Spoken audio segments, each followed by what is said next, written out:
इस कार्यक्रम के प्रसारण पुण्यार्जक हैं श्री आरपी जैन, श्रीमती ममता जैन, श्री प्रशांत जैन, श्रीमती दिव्या जैन, पुत्र भरत जैन, श्रीमती सौम्या एवं पारस जैन। 7 तत्वों में वस्तुतः जीव और अजीव ये 2 ही तत्व हैं जो स्वतंत्र इनका अस्तित्व पाया जाता है।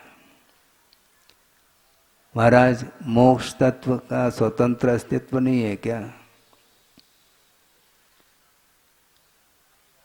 विचार करने की बात है, क्योंकि बंद जो होता है वो एक में नहीं हुआ करता, बंद 2 में होता है। तो जीव और अजीव ये 2 तत्व हैं जिनका संबंध अनादिकालीन संबंध है, और उसके कारण ही आश्रव और बंध तत्व सामने आ रहे हैं। स्वतंत्र बंध कोई वस्तु है ही नहीं। कोई न कोई व्यक्ति बंधा हुआ अनुभव करता है, तो किससे बंधा है? बंधा किससे? वह कर्मों से बंधा है। इसे स्पष्ट है, जो पौद्गलिक कर्म हैं उनका संबंध आत्मा के साथ अथवा जीव के साथ हुआ है। तो ऐसी स्थिति में कर्म का भी स्वतंत्र अस्तित्व नहीं है। अजीव पदार्थ और जीव पदार्थ ये 2 ही हैं, किंतु रागादिक भावों के कारण ही बंध तत्व, आश्रव तत्व ये सारे सामने आते हैं, अन्यथा संभव नहीं है। क्योंकि जो निरपराध व्यक्ति होता है उसको कभी भी जेल भेजा नहीं जाता। भेजते हैं क्या? नहीं भेजते हैं। क्यों नहीं भेजते? क्योंकि वह निरपराध है, उसने अपराध नहीं किया है। तो अपराध करने के बाद उस जीव की जो परिणति सामने आ रही है वह बंधन को लेकर के उसकी दशा सामने आ रही है। उसने अपने आप को बंधन में बांधा है, अपराध किया है, इसलिए उसके लिए सजा मिल रही है। अपने आप में कौन सजा देने वाला? कर्म के द्वारा ही संसारी प्राणी को दंड मिल रहा है। जैसा कि कल परसों 2-1 दिन पहले हमने कहा था कि अग्नि की पिटाई स्वतंत्र रूप से नहीं हो सकती। जब तक उसका संपर्क लोह तत्व से नहीं होता तब तक उसकी पिटाई संभव नहीं। कभी पीटा है अपने गन से? लोहार को देखो, वह प्रतिदिन पीटता है, अग्नि की पिटाई करता है, लेकिन लोह के संपर्क में जब वह अग्नि आती है तब उसकी पिटाई होती है। उसी प्रकार जीव बंधन का अनुभव कर रहा है और उसकी पिटाई हो रही है। यदि वह स्वतंत्र रूप से अनुभव करता या परिणमन करता तो उसकी पिटाई संभव नहीं है। अब देखो, मोक्ष जिसे प्राप्त हुआ है, निर्वाण का लाभ जैसे हुआ है, अब उसकी पिटाई अनंत काल तक नहीं होगी। हालांकि अतीत अनंत काल से उसकी भी पिटाई हुई है, लेकिन अब उससे वह मुक्त हुआ है। मोक्ष प्राप्त करना प्रत्येक व्यक्ति चाहता तो है, लेकिन चाहने से काम नहीं चलेगा, क्योंकि संज्ञाएं 4 हुआ करती है: आहार, भय, वासना और परिग्रह। इसके अलावा और कोई 4 नहीं, ये ध्यान रखो। महाराज, फिर मोक्ष के 4 रखे क्या? नहीं, चाह रखना ये आपका विषय है, किंतु चाहने मात्र से वह मुक्ति मिल जाए तो हमें साधना करने की कोई आवश्यकता नहीं है। हम क्यों कष्ट का अनुभव करें? इच्छा मात्र से यदि मुक्ति मिलती है तो श्रमण बनने की क्या आवश्यकता है? तप करने की क्या आवश्यकता है? साधना करने की क्या आवश्यकता है? परिचय विजय आदि करने की क्या आवश्यकता है? कोई आवश्यकता नहीं पड़ती फिर। किंतु आचार्य कहते हैं इच्छा मात्र से यदि मुक्ति मिल जाती तो अभव्य को भी मुक्ति मिल सकती है, किंतु अभव्य एक ऐसा जीव है वह मोक्ष को चाहता ही नहीं। उसकी दृष्टि में मोक्ष कोई वस्तु नहीं है। एक बार एक सज्जन आए गुरुदेव के चरणों में और उन्होंने बहुत अपनी पीड़ा व्यक्त की है। महाराज, हमें बहुत पीड़ा होती है, बहुत आकुलता होती है, इस पीड़ा को आप ही समाप्त करेंगे। मैं अन्यत्र नहीं जा पाता, क्योंकि आपके अलावा किसी दूसरे के पास जाऊं तो पीड़ा और बढ़ सकती है, लेकिन मिटने की कोई नाम नहीं वहाँ पर। इसलिए आपके चरणों में आया हूँ, इस पीड़ा को दूर करिएगा। तो गुरुदेव ने पूछा, किस बात को लेकर के पीड़ा हो रही है, तो वो कम से कम बताओ। डॉक्टर के पास जा कर के केवल हमें पीड़ा हो रही, तो वो ये पूछेगा कि आपको दर्द, सिर में दर्द हो रहा है क्या, पेट में दर्द हो रहा है क्या, चेस्ट में दर्द हो रहा है, किस में दर्द हो रहा है, हाथ पैर में दर्द हो रहा है कि कमर में दर्द हो रहा है, कहाँ पर दर्द हो रहा है, आपको पेन कहाँ पर हो रहा है, ये तो बताओ। तो बताना पड़ता है। तो उस व्यक्ति ने भी कहा कि बहुत आकुलता है महाराज, क्या करूं मैं भव्य हूं क्या नहीं। ये उसकी जिज्ञासा थी, पीड़ा थी।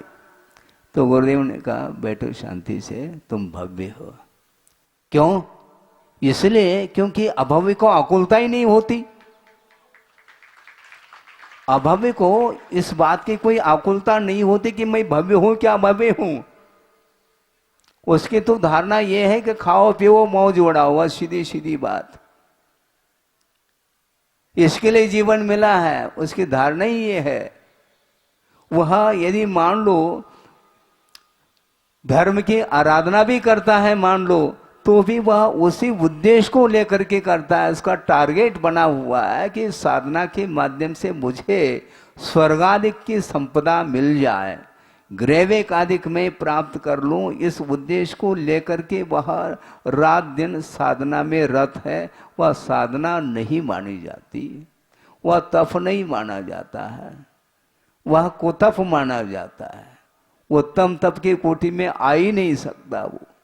तो उनको ऐसा लगा कि अच्छा मैं भव्य हूँ, हाँ बेफिक्र रहो, शांति के साथ धर्म की आराधना करो, सोना नहीं, लेकिन ये ध्यान रखो।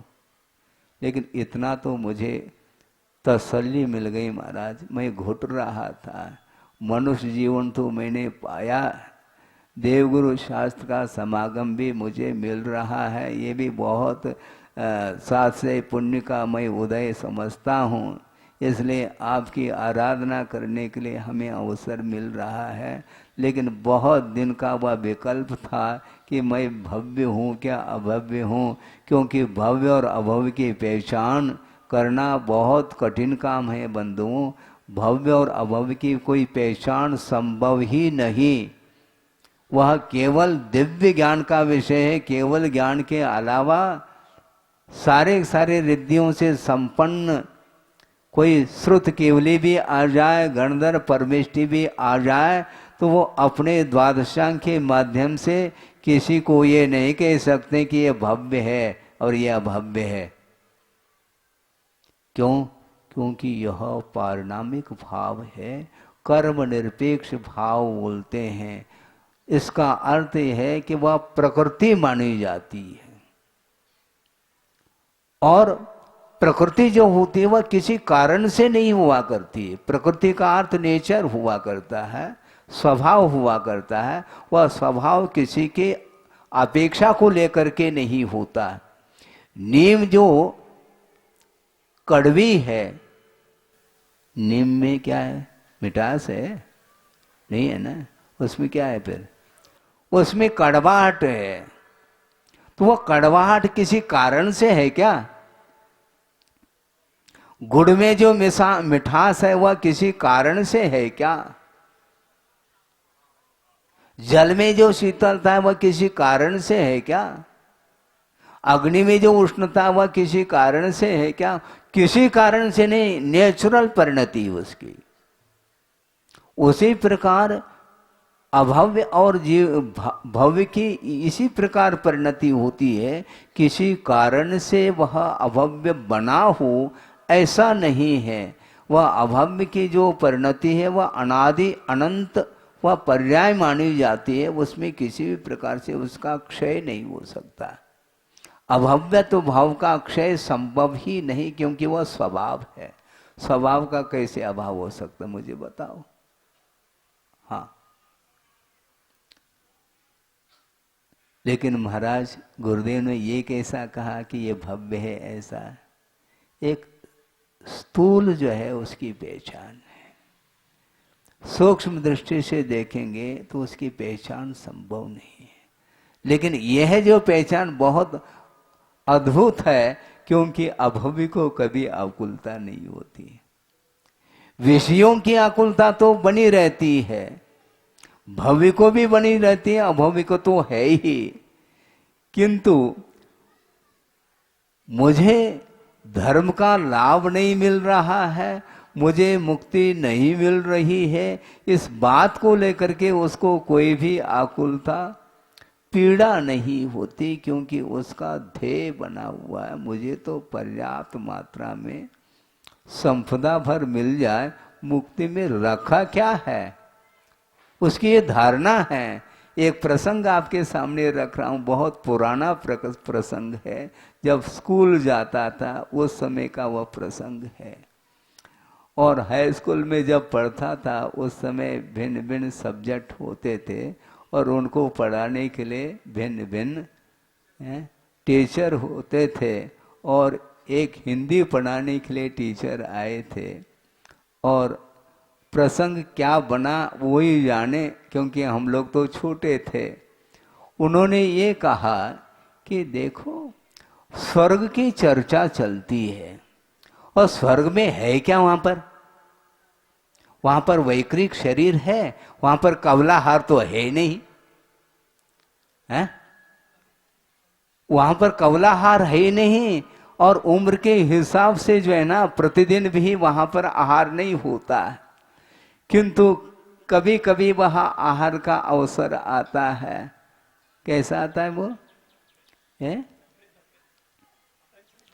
हाँ, कंठ से तो झरता है, लेकिन प्रतिदिन नहीं झरता, ये ध्यान रखो।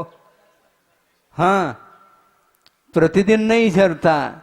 जैसे 33 सागर की उम्र है, तो वहां पर कितने 33,000 वर्ष।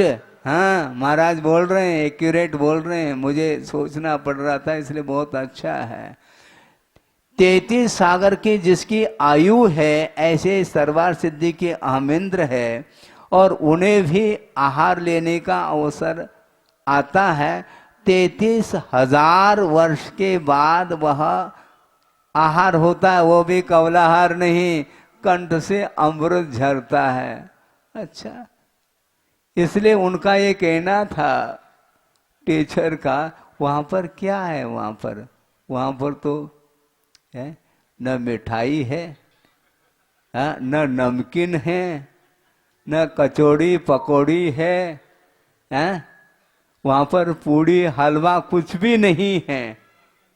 हाँ, बाफला नहीं, बापरे कहेंगे आप। वहां बाफला नहीं मिलेगा, ये ध्यान रखो। क्या मिलेगा, वह कंठ से अमृत झरता है। इसलिए उनका ये कहना था, वहां पर क्या है, और वो बहुत सुख है, सागरोपम आयु तक वह सुख का अनुभव करते, मुझे नहीं चाहिए, ऐसा उनका था। स्वर्ग, और स्वर्ग में तो कम से कम कंठ से अमृत तो झरता है, मोक्ष में वो भी नहीं झरेगा, ये ध्यान रखो, क्योंकि कर्म ही झर चुके हैं, कर्म झर चुके हैं, अब अमृत भी नहीं झरेगा। किंतु ये ध्यान रखो, संसार दशा में जितने भी संसारी प्राणी पुण्य के उदय में जो सुख का अनुभव कर रहे हैं, अतीत में कर चुके हैं, अनागत में भी करेंगे, उन समस्त जीवों का जो सुख है उसको कलेक्ट कर दिया जाए, उससे भी अनंत सुख एक समय में सिद्ध परमेष्ठी को मिलता है। आपको चाहिए? ताली तो बजा रहे हो, लेकिन मिठाई छोड़ना पड़ेगा, ये ध्यान रखो। है बापला छोड़ना पड़ेगा, बाटी छोड़नी पड़ेगी। हाँ, सोचो विचार को, क्योंकि वहां पर इंद्रियजन सुख है नहीं, मानसिक सुख भी नहीं वहां पर, ना शारीरिक सुख है, कोई सुख नहीं वहां पर। और वो अकेले हैं। अनंत सिद्ध परमेष्टि है, किंतु आपस में कोई भी नाता रिश्ता नहीं है, ध्यान रखो। और आप लोग परिचय कराते रहते हैं, महाराज ये कौन है, ये हमारे ये हैं, ये हमारे ये हैं, ये हमारे चाचा हैं, ये चाची हैं, ये भतीजा है, ये भांजा है, वो है, ये सारा का सारा संबंध आप जोड़ते हो और उसमें भी आपको आनंद का ही अनुभव हो रहा है। लेकिन वस्तुतः ये आनंद मान्यता का नाम है, ये कर्म के अधीन है, ये ध्यान रखो।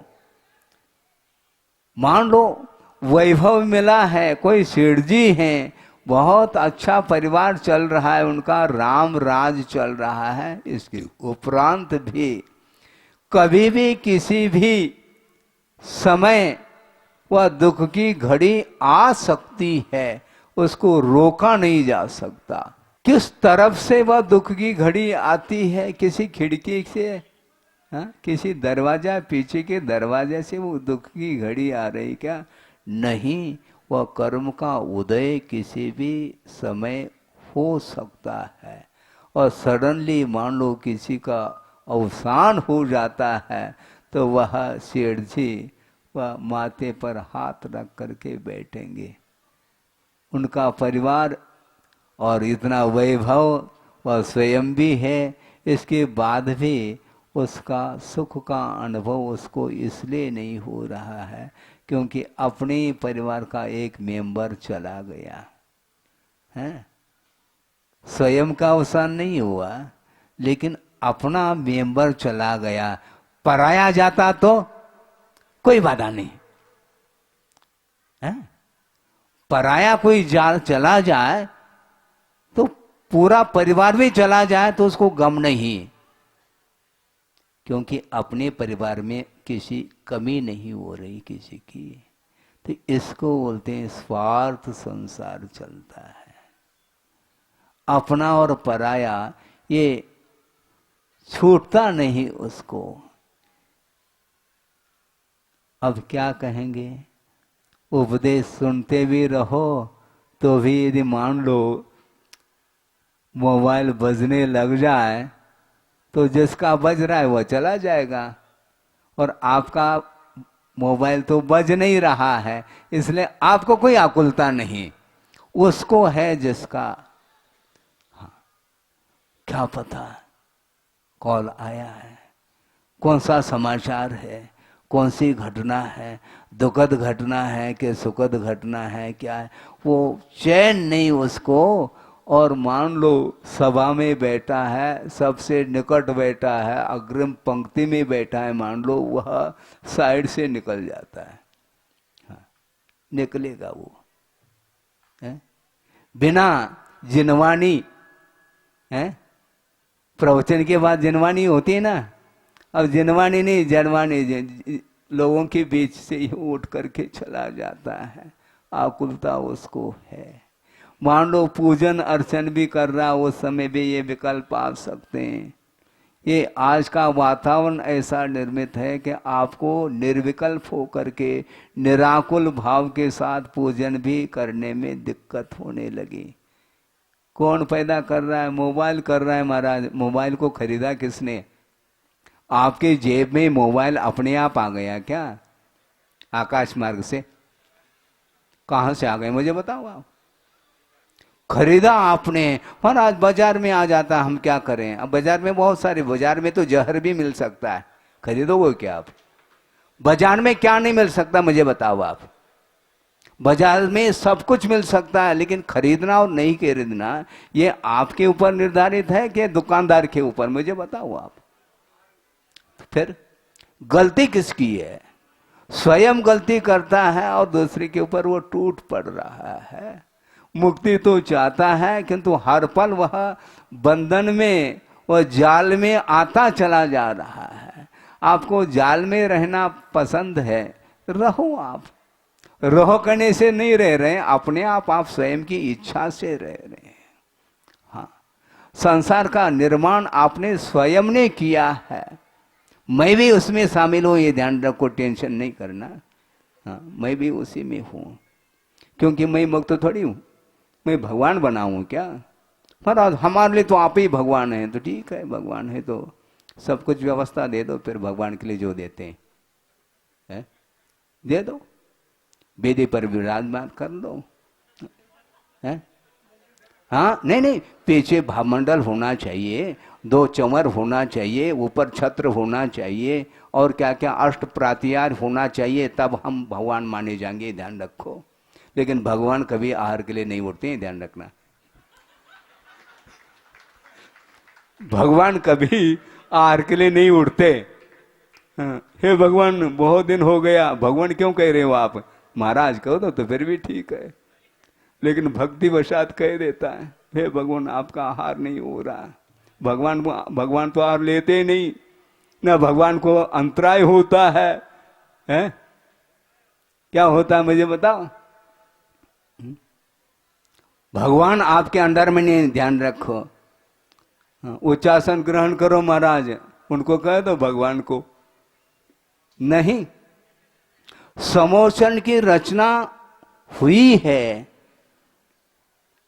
प्रतीक्षा नहीं करते भगवान सिंहासन आ जाए तो मैं बैठ जाऊं, पहले से सिंहासन। हाँ, कुबेर जी ना बहुत, और वह बहुत बिल्कुल अंतर्मूर्त में वह समोसन की रचना इंद्र की आज्ञा से होती है, प्रतीक्षा की बात ही नहीं। हाँ, सिंहासन रखता, ये पाटा हिल रहा है महाराज, हाँ लगाओ। हाँ, चौकी हिल रही है, चौका नहीं हिल रहा है, चौका नहीं हिलता, चौकी हिल रही है, और उसमें चम्मच लगाओ। वहां पर ये नहीं चलेगा, सिंहासन हिलेगा नहीं। सिंहासन उनका कंपायमान होता है, ध्यान रखो, सौधर्मेंद्र का। इधर गर्भ में आ गए प्रभु, होनहार प्रभु, तो उस समय तत्काल वह सिंहासन सौधर्मेंद्र का कंपायमान होता है, और वह महोत्सव मनाने के लिए वह आता है। ये होनहार भगवान की ये हालत है। और अपन क्या चाह रहे हैं? हम क्या चाह रहे हैं? दुनिया जय जयकार करे, ये हमारे अंदर यदि परिणाम है तो दुनिया जय जयकार नहीं करेगी, ये ध्यान रखो। और स्वार्थी संसारी प्राणी फिर भी कर सकता है, उसमें क्या दिक्कत है? उसका स्वार्थ पर सदना चाहिए। गुण है क्या नहीं, इसका परीक्षण करने के लिए उसको फुर्सत नहीं है। हाँ, सोचो विचार करो, भगवान है क्या अपन? भगवान नहीं, किंतु भगवान बनने का उद्देश्य है, लक्ष्य है, और उस लक्ष्य की पूर्ति जब तक न हो तब तक निरंतर हम साधना करेंगे। किसी भी भाव में चले जाएं फिर भी शरीर तो यहीं रह जाएगा, शरीर की अंत्येष्टि होगी, दाह संस्कार होगा, और पुनः नवीन शरीर मिलेगा, ये सब चलेगा, किंतु धर्म के संस्कार ले करके जाएंगे। जो धर्मात्मा होता है वह धर्म उसका यहाँ छूटता नहीं, किंतु साथ ले जाता है।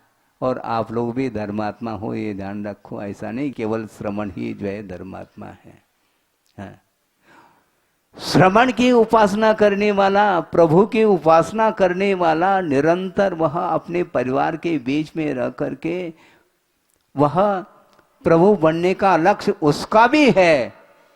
हाँ, लक्ष्य तो सभी का है, साधन भिन्न भिन्न है, वह करता चला जा रहा है। तो मैं ये कह रहा था कि वस्तु तो है क्या, ये बंधन है क्या? वस्तु बंधन को स्वयं ने अपनाया है, किसी ने जेल भेजा नहीं, ये ध्यान रखो। हम स्वयं जेल जाने के योग्य कार्य कर रहे हैं, इसलिए तो बंधन हो रहा है।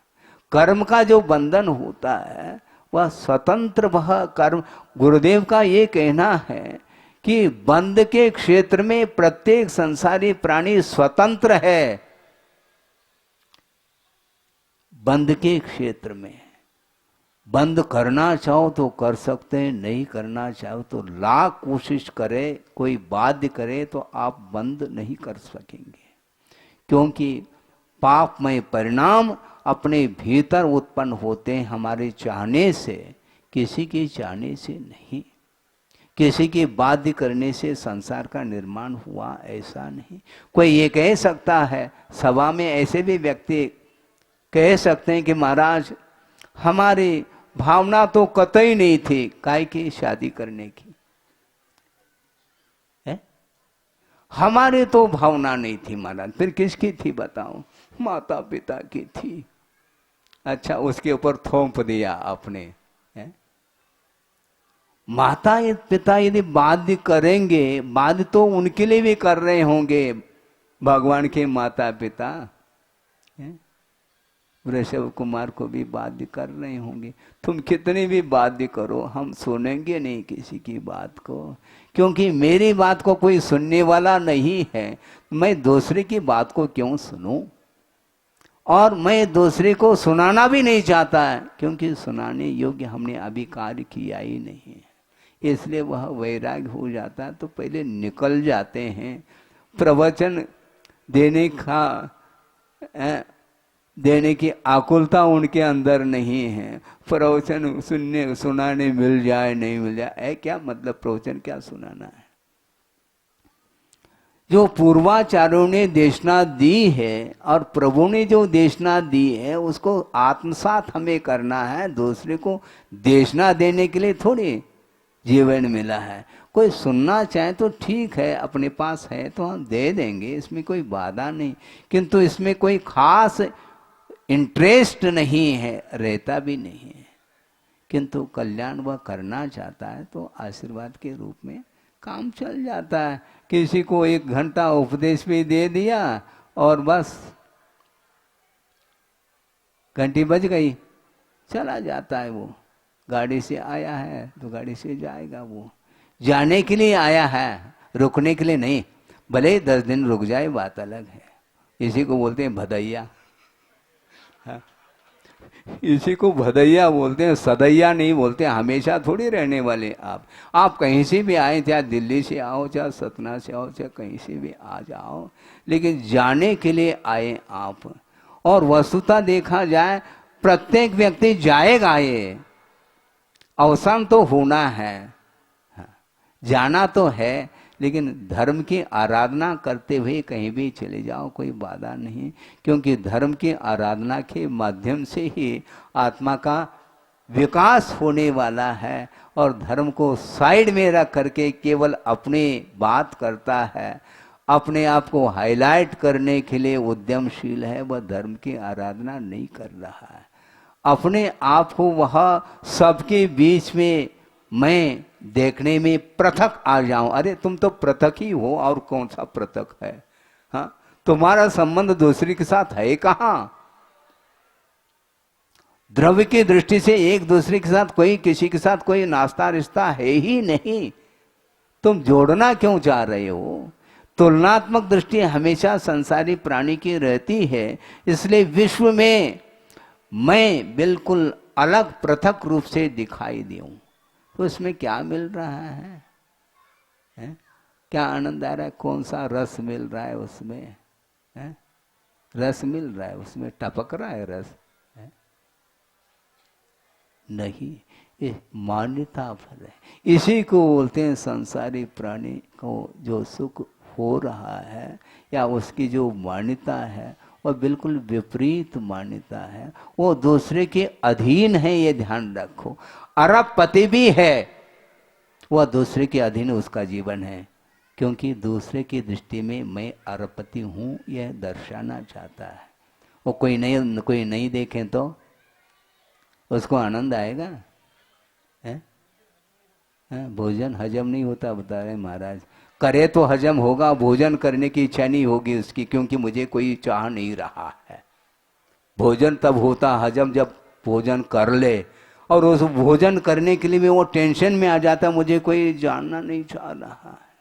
गुरुदेव ने एक बात बहुत अच्छी कही थी कि मान लो, सपोज के रूप में कह रहा हूं, आपके साथ कोई बोलना नहीं चाहता है, मान लो कोई भी व्यक्ति, आपकी क्या हालत होगी मुझे बताना। कोई भी नहीं व्यक्ति बोलेगा, केवल महाराज नहीं, कोई सभा आपके साथ, विश्व का कोई भी एक व्यक्ति भी ऐसा नहीं जो आपके साथ बात करना चाहता हो, तो उस समय आपकी क्या हालत होगी, आप क्या महसूस करेंगे। मतलब विश्व में रह करके भी आप अकेला महसूस करेंगे, क्योंकि विश्व एक तरफ जा रहा है, मुझे कोई पूछ नहीं रहा है।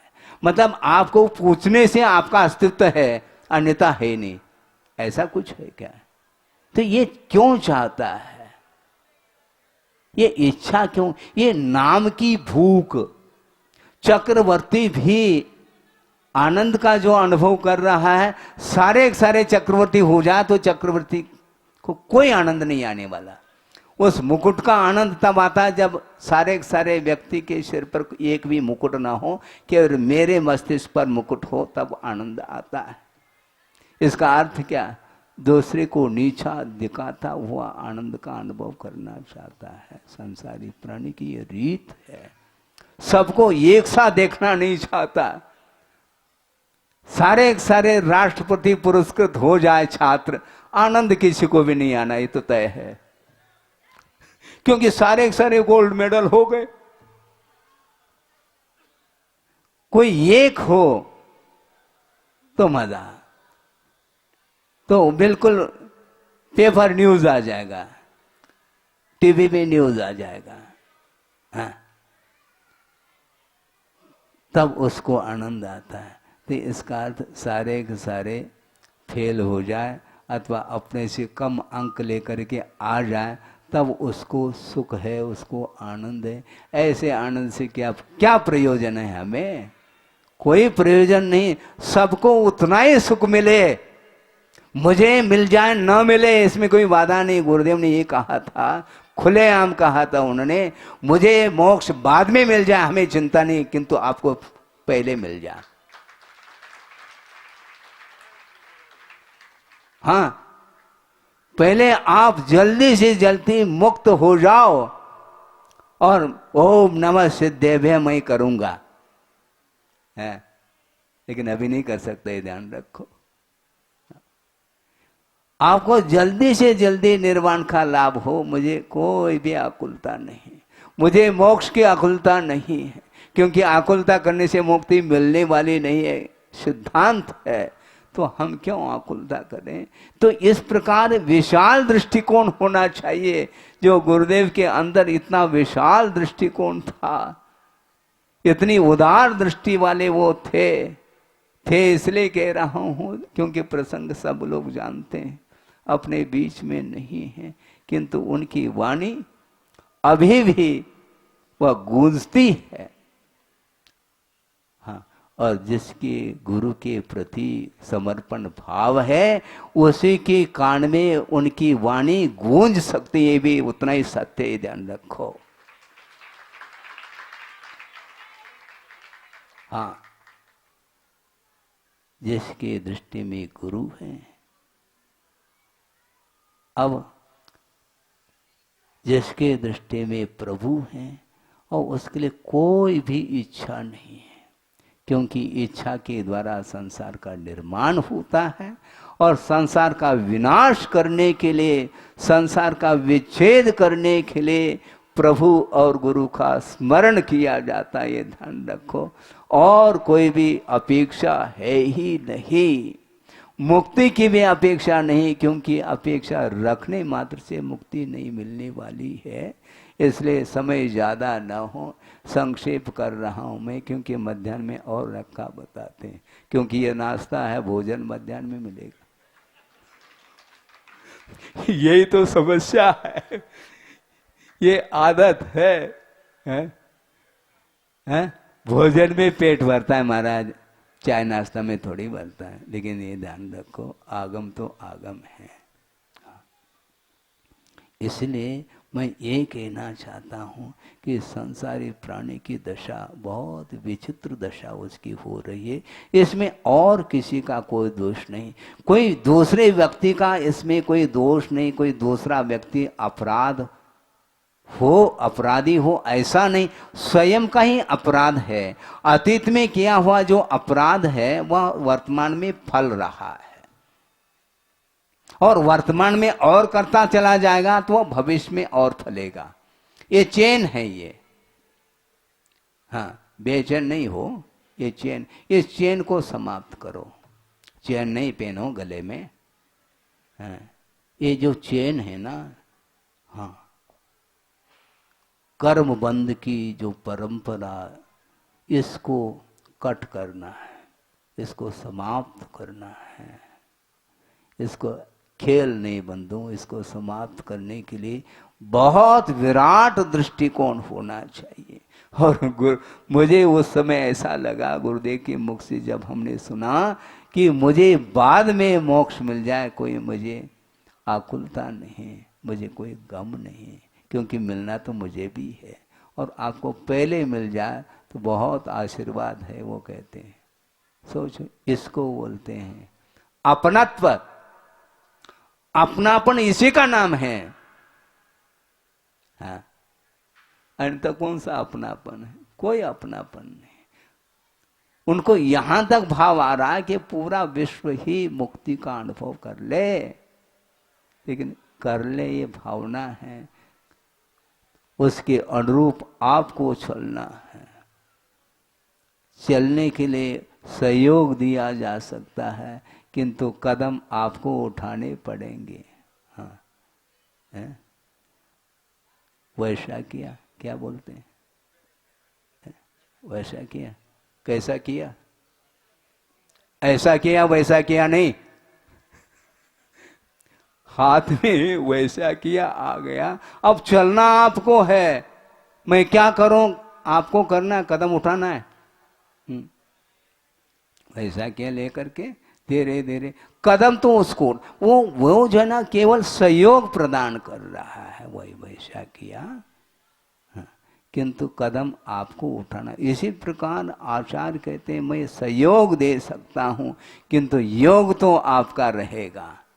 सहयोग और योग में बड़ा अंतर है। आपको योग धारण करना पड़ेगा, मैं सहयोग दे सकता हूं, ऐसा गुरुदेव का कहना। योग धारण आपको करना पड़ेगा, उसके लिए मैं सहयोग प्रदान कर सकता हूं, किंतु योगी बनना चाहो तो बनो।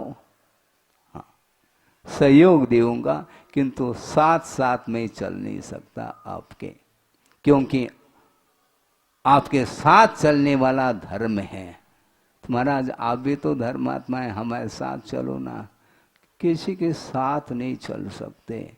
साथ में चलने का नाम मोक्ष मार्ग नहीं। अहिंसा परमो धर्म की जय।